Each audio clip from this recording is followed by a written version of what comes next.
లోక్సభ ఎన్నికలను ప్రశాంతంగా నిర్వహించేందుకు అన్ని ఏర్పాట్లు చేశామన్నారు వరంగల్ కలెక్టర్ ప్రావీణ్య. వరంగల్ పార్లమెంటు పరిధిలో ఘనపూర్, పాలకుర్తి, పరకాల, వరంగల్ పశ్చిమ, వరంగల్ తూర్పు, వర్ధనపేట, భూపాలపల్లి నియోజకవర్గాలున్నాయని తెలిపారు.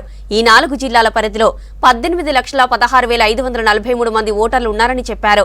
8,91,940 పురుష ఓటర్లు, 9,24,208 మంది మహిళా ఓటర్లున్నారన్నారు. ఇందుకోసం 1,892 పోలింగ్ కేంద్రాలు ఏర్పాటు చేశామన్నారు కలెక్టర్ ప్రావీణ్య.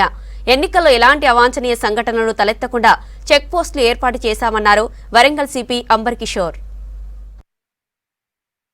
ఈ 7 అసెంబ్లీ సెగ్మెంట్స్ మనకి 4 జిల్లా పరిధుల్లో వస్తున్నాయి. వరంగల్ జిల్లాలో మనకి Warangal east constituency and Wardhannapet constituency వస్తుంది. హనంకొండలో Parkal and Warangal west constituency వస్తుంది. భూపాల్పల్లి జిల్లాలో భూపాల్పల్లి కాన్స్టిట్యుయెన్సీ వస్తుంది. అండ్ జన్గావ్లో Station Ghanpur and Palakurthi constituencies మనకి వరంగల్ ఎస్సీ పార్లమెంటరీ కాన్స్టిట్యుయెన్సీ కింద వస్తాయి. మనకి టోటల్ 1,892 పోలింగ్ స్టేషన్స్ ఉన్నాయి. ఇది దాదాపు మనకి 997 లొకేషన్స్లో డిస్ట్రిబ్యూట్ అయి ఉన్నాయి. సో ఈ అన్ని పోలింగ్ స్టేషన్స్ లొకేషన్స్లో కావాల్సిన ఏర్పాట్లు అరేంజ్మెంట్స్ అన్నీ కూడా ఏఆర్ఓ లెవెల్లో వాళ్ళు ఏర్పాట్లు చేస్తూ ఉన్నారు.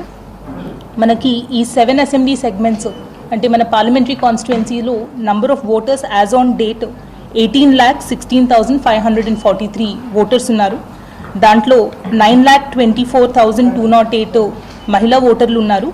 8,91,940 మేల్ ఓటర్స్ ఉండటం జరిగింది.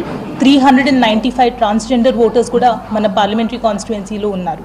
టోటల్ 975 లొకేషన్స్లో మనం పోలింగ్ స్టేషన్స్ ఏర్పాటు చేసుకోవడం జరుగుతుంది. ఎస్ఎస్టీ టీమ్స్ మనకి స్టాటిక్ చెక్ పోస్ట్ టీమ్స్ కూడా కాన్స్టిట్యుయెన్సీకి 3 లొకేషన్స్లో ప్రిఫరబుల్లీ మనకి డిస్ట్రిక్ట్ బార్డర్స్ అవ్వచ్చు లేదంటే మెయిన్ హైవేస్లో ఇట్లాంటి లొకేషన్స్లో పెట్టడం జరిగింది.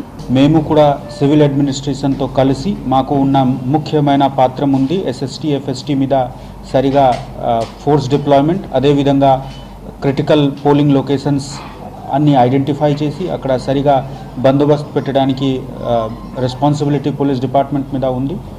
నేను మీ అందరి మాధ్యమంతో రిక్వెస్ట్ చేస్తున్నాము, దయచేసి అందరికీ క్యాష్ క్యారింగ్ గురించి, తర్వాత జ్యువెలరీ క్యారింగ్ గురించి లిమిట్స్ 50,000 అది చిట్తో సహా వాళ్ళకి పర్మిషన్స్ ఉండాలి, వాళ్ళకి పేపర్స్ ఉండాలి, కాగితంతో సహా ట్రావెల్ చేయాలి.